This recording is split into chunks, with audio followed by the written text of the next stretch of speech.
नमस्कार, स्वागत है आपका भीम न्यूज़ इंडिया में। आप देख रहे हैं भीम न्यूज़ इंडिया। यह जो समाचार हमें न्यूज़ चैनल आर्टिकल 19 के पत्रकार नवीन कुमार द्वारा भेजा गया है। नवीन कुमार का बहुत बहुत आभार समाज को जागरूक करने के लिए, उनके व्यक्तित्व के लिए। इलेक्शन छोड़ दीजिए, जाति जनगणना अगर हो जाएगी, और मैं आगाह करना चाहता हूं कि इस बात को जरा ध्यान से सुनिएगा कि अगर जाति जनगणना करा देंगे तो इनको क्या क्या देना पड़ेगा। इनको नौकरी देनी पड़ेगी, इनको रोजगार देना पड़ेगा, इनको हिस्सेदारी देनी पड़ेगी, और इन सबसे ज्यादा समानता का अधिकार देना पड़ेगा। और ये कुछ भी हो जाए, आदमी और आदमी को बराबर मानने को तैयार नहीं है। इनको सबसे ज्यादा डर लगता है आदमी और आदमी के बराबर हो जाने से। इनका पूरा धंधा आदमी और आदमी के बीच की दूरी पर चलता है। तो ये धंधेबाज लोग, नफरत के धंधेबाज हमको बताते हैं लोकतंत्र क्या है, लोकशाही क्या है, डेमोक्रेसी क्या है, डाइवर्सिटी क्या है। ये तो हम जानते हैं। और अगली बात जो मैं कहने जा रहा हूं वो जरा ध्यान से सुनिएगा, क्योंकि एक ऐसी बात है जो पीढ़ियों के मुस्तकबिल से जुड़ा हुआ है। और आप अगर वहां से आगे निकल गए हैं तो आपकी आने वाली नस्लें ये नुकसान झेलेंगी। और वो डर है शिक्षा को खत्म किए जाने का। इस मुल्क में पूरी तैयारी हो चुकी है कि दलितों को, पिछड़ों को, आदिवासियों को, यहां तक कि गरीब सवर्णों को पढ़ने नहीं देना है। क्योंकि जो आदमी पढ़ लिख जाएगा, जो लड़की पढ़ लिख जाएगी, वो आपके लिए लाठी उठाने से इनकार कर देगा। तो इस देश में ड्राइवरों की, दरबानों की, जूठे बर्तन धुलने वालों की कमी ना हो जाए, इसलिए पिछले दरवाजे से शिक्षा का निजीकरण किया जा रहा है। आपको लगता होगा कि इसमें आपका फायदा है, लेकिन मैं बताता हूं, और मैं अपने तजुर्बे से बताता हूं, मेरे अपने पूरे जीवन में 6ठी क्लास से लेकर और पीएचडी तक एक भी रुपया मैंने प्राइवेट संस्थान को नहीं दिया। 1 रुपया नहीं। मैंने किसी प्राइवेट स्कूल से पढ़ाई नहीं की, किसी प्राइवेट कॉलेज, किसी प्राइवेट यूनिवर्सिटी, कहीं से कोई ट्यूशन, कोई कोचिंग, कुछ भी नहीं किया। क्यों? क्योंकि मेरे पिता की हैसियत नहीं थी। फिर भी मैं यहां तक पहुंचा तो क्या मुझे किसी सरकार ने पहुंचाया? क्या मुझे किसी पूंजीपति ने पहुंचाया? नहीं। मुझे और मेरी तरह के तमाम लोगों को, करोड़ों करोड़ लोगों को यहां तक इस देश के संविधान ने पहुंचाया। मुझे बाबा साहब ने यहां तक पहुंचाया है कि आज मैं आपसे बैठकर बात कर पा रहा हूं। मैं इस लायक हो पाया हूं कि आप दिल्ली से बुलाकर मेरी बात सुन रहे हैं। लेकिन यही अधिकार मेरे बच्चों को, आपके बच्चों को, आपके बच्चों के बच्चों को हासिल रहेगा कि नहीं, मुझे इसमें खतरा नजर आता है। जरा सोचिएगा कि इस देश में 479 राज्यों के विश्वविद्यालय हैं, अलग अलग राज्यों के, जिनको हम स्टेट यूनिवर्सिटी कहते हैं। 56 सेंट्रल यूनिवर्सिटी हैं। लेकिन प्राइवेट यूनिवर्सिटी जानते हैं कितने हैं? 455। 124 डीम्ड यूनिवर्सिटी इसमें से अलग है, उसमें से आधा प्राइवेट।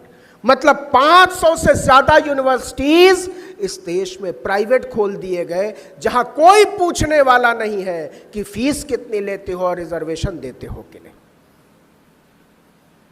और पता है, 1995 में इस देश में केवल 1 प्राइवेट यूनिवर्सिटी थी।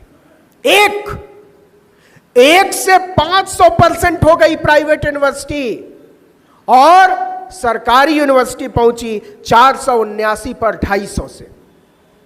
ये इस देश का भविष्य है। और ये जो सरकारी यूनिवर्सिटी है, जो 58% है, उसमें 73% बच्चे पढ़ते हैं, और जो 23-24% बचता है, उसमें 42% बच्चे पढ़ते हैं। आपको पता है ये नुकसान किसका है? आप नजर उठाकर देखिए कि जो एमबीए की पढ़ाई हो रही है, जो इंजीनियरिंग की पढ़ाई हो रही है, जो टेक्निकल एजुकेशन हो रहा है, वो सब के सब प्राइवेट यूनिवर्सिटीज पढ़ा रही हैं। और प्राइवेट यूनिवर्सिटीज क्यों पढ़ा रही हैं? क्योंकि इस देश के दलितों, पिछड़ों, आदिवासियों, पसमानदा के बच्चे इंजीनियर ना बन सके, क्योंकि इस देश के गरीब लोगों के बच्चे डॉक्टर ना बन सके, क्योंकि इस देश के पिछड़े दलितों, आदिवासियों के बच्चे मैनेजर ना बन सके, बड़े अधिकारी ना बन सके। इसलिए उनको एजुकेशन के सिस्टम से ही बाहर कर दो। तो अगर हम बचाना चाहते हैं अपने भविष्य को, अगर हम बचाना चाहते हैं संविधान को, अगर हम बचाना चाहते हैं लोकतंत्र को, तो इसका सबसे आसान और सरल रास्ता है कि अपनी शिक्षा को बचाओ, अपनी शिक्षा को बचाओ।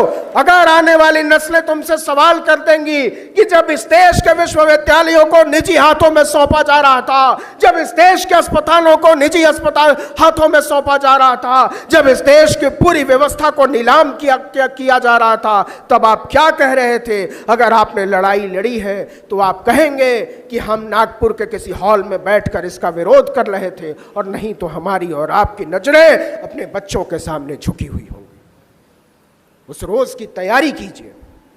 और यह बात बहुत बड़ी है कि अगर हम और आप एजुकेशन के सिस्टम से बाहर कर दिए गए तो हमको किसी जानवर के नाम पर, किसी मंदिर के नाम पर, किसी मस्जिद के नाम पर, किसी गुरुद्वारे के नाम पर, किसी गिरजाघर के नाम पर हमारे बच्चों के हाथों में तलवारें और लाठियां थमा दी जाएंगी, क्योंकि वो ऐसे बेरोजगारों की खोज में। एक बड़ा बुनियादी सवाल आपसे पूछता हूं। जो लोग कहते हैं कि पिछले 1500 साल का हिसाब लेना है, जो लोग कहते हैं कि हर मस्जिद को खोद डालो, जो लोग कहते हैं कि हर इबादतगाह को खोद डालो, मैं कहता हूं खोदना तो जरा और गहरा खोदना, पता चला वहां से बुद्ध के अवशेष निकल रहे हैं।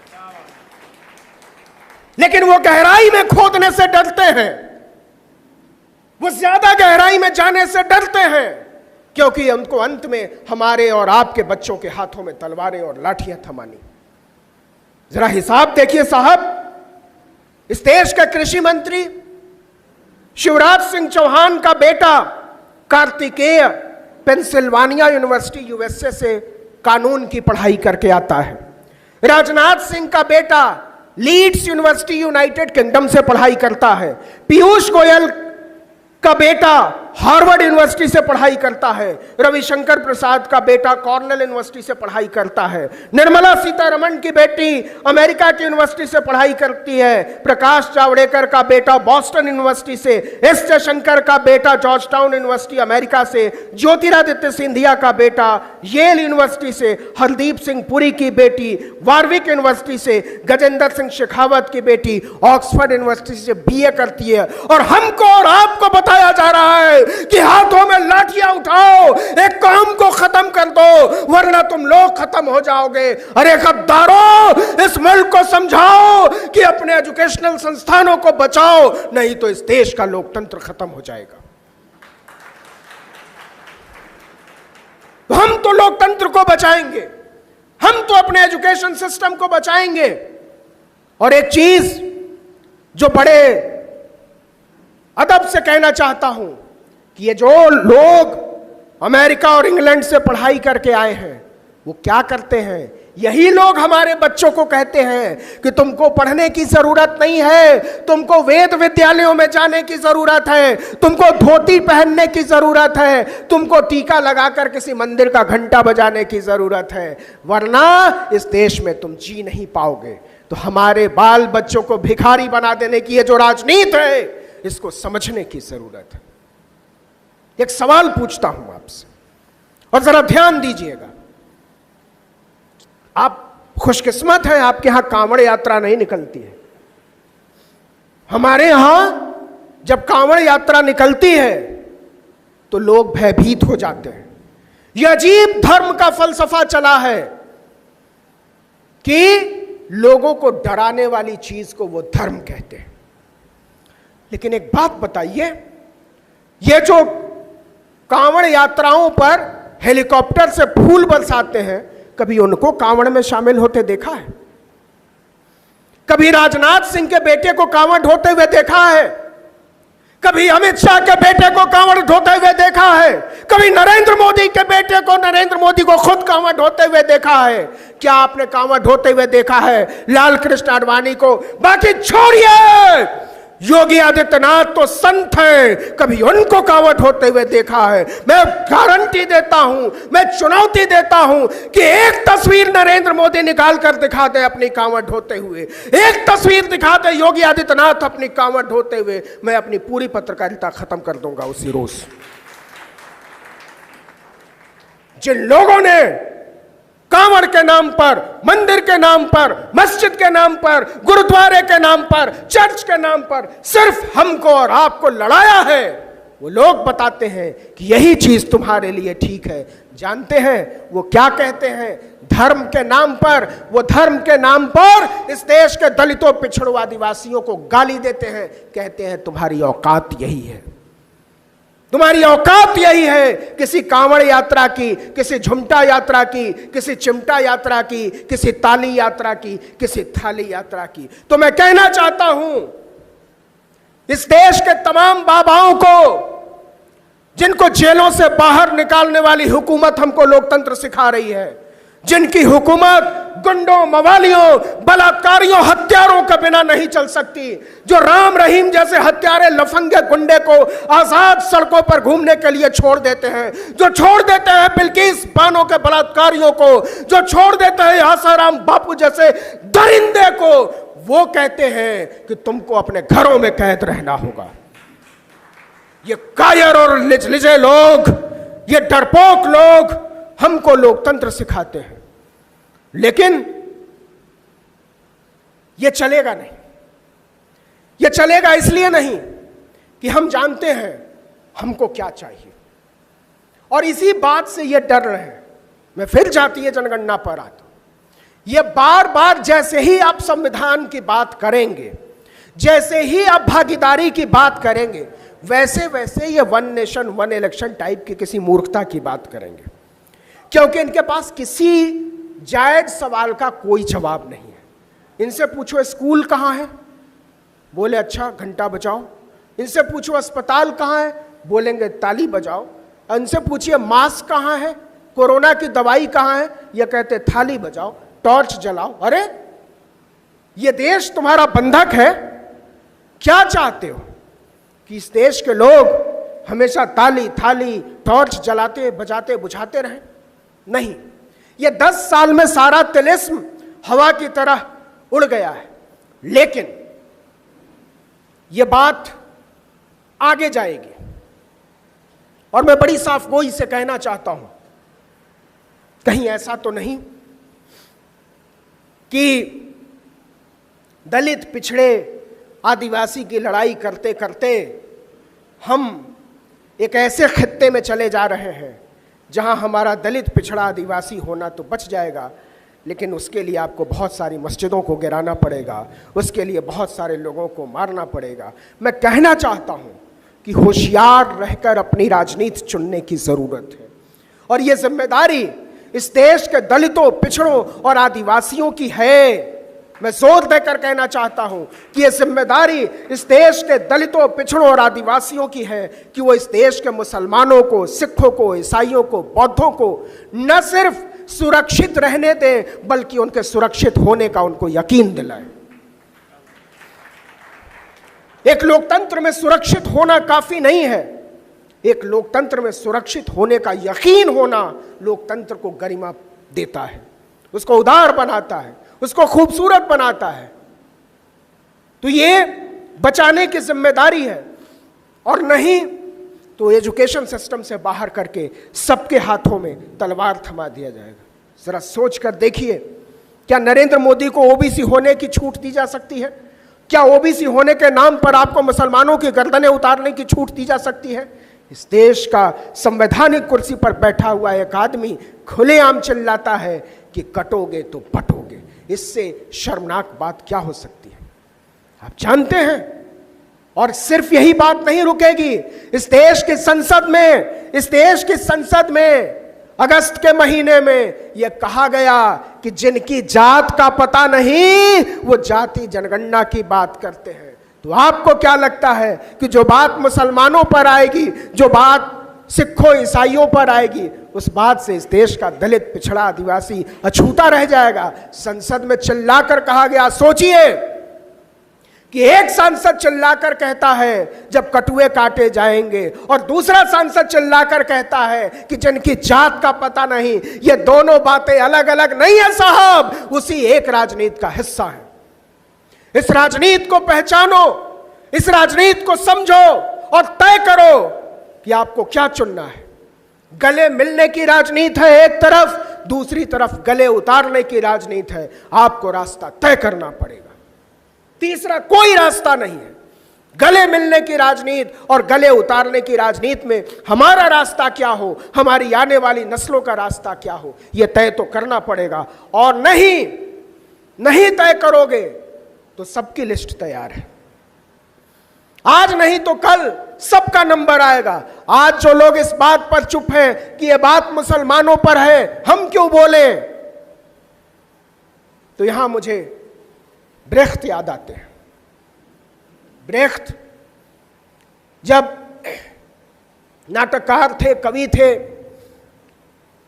और जब राज चल रहा था हिटलर का, उसने एक कविता लिखी जब सबको मारा जा रहा था, कि सबसे पहले वो मजदूरों के लिए आए, मैंने कुछ नहीं कहा क्योंकि मैं मजदूर नहीं था।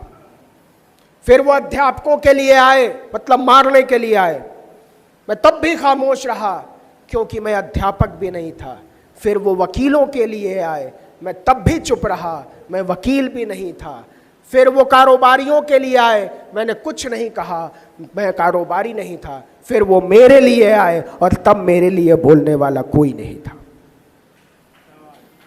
ये लड़ाई बहुत महीन तरीके से लड़ी जा रही है और इस लड़ाई को समझना पड़ेगा। पाकिस्तान के एक वैज्ञानिक हैं परवेज होतबॉय, परवेज साहब कहते हैं वो पाकिस्तानी व्यवस्था से बड़े नाराज रहते हैं, लेकिन पिछले दिनों उनका एक बयान आया और कहा, मुझे हैरानी है भारत भी हमारे ही रास्ते पर जाने लगा है। ये बात सुनने में जितनी खराब लगती है, उससे ज्यादा डरावनी लगती है कि आज बाकी छोड़िए, भारतीय जनता पार्टी की सांसद कंगना रनौत ने कहा कि बांग्लादेश बना दिया जाएगा। ये क्या हवा में बातें हो रही हैं? एक लफंगा जिसका नाम है यति नरसिम्हानंद, वो अजीब अजीब किस्म की बातें करता है एक खास कौम को लेकर, और वो छुट्टा घूमता है। और इसी देश की जेलों में तमाम लड़के लड़कियां, तमाम बुद्धिजीवी, तमाम प्रोफेसर, तमाम कार्यकर्ता पड़े हुए हैं साल दर साल से। आप बताइए साहब, क्या कसूर था कफील खान का? आप बताइए साहब, क्या कसूर प्रोफेसर आनंद तेलतुंबड़े का? आप बताइए क्या कसूर सुधा भारद्वाज का? क्या कसूर तीस्ता सितलवाड़ का? आप बताइए। बाकी छोड़िए, फादर स्टेन स्वामी, 82 साल का एक आदमी जो अपने से पानी नहीं पी सकता था, पाइप की जरूरत पड़ती थी, उस आदमी को आपने। भीम न्यूज इंडिया को यूट्यूब पर सब्सक्राइब कीजिए, लाइक कीजिए, शेयर कीजिए, कमेंट्स कीजिए। आप भीम न्यूज़ कोटा के फेसबुक पेज को भी फॉलो कर सकते हैं और कमेंट कर सकते हैं। बने रहिए हमारे साथ।